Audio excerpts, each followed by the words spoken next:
Peniteli halo coordenação ho FFDTeli hodi antecipa situação iha relarang.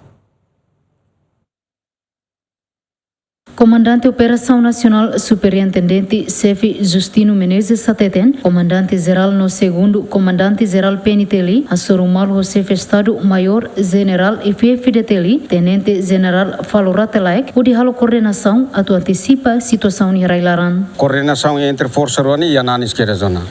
Cada fula será sempre ao briefing, a semana de rua sempre ao briefing, com a coordenação de serviço. Também atividades ne barak Laos também a manifestação né mas tem a coordenação e atividades visita oficial sira usinação bilateral sira Nações Unidas sira no atividades nacionais no atividades religiosas sira que bot a nação governo dia 10 né sempre tem contato a nação governo missa ya tastolo né atividade de coordenação de serviço né sempre ne bita sempre a soro malo colhe você né em termos de comando geral linha ne sempre arreba estudo com a situação atual agora e a situação regional e a ASEAN né e a global né onça temos for atender ne ba malo por ita atenção antecipa também nessa o COVID-19 né vírus né o se ne ba mai belemos tama itenia ne bita atenção quando vírus né tama ita tem que alerta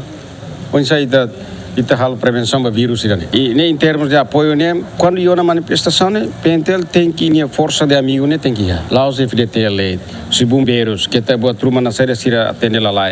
os parte de saúde que tá mamuno cane que mora de repente mas na série sira bele ajuda valor do hospital e força de amiga né o todo instituição o todo tem que serviço muito.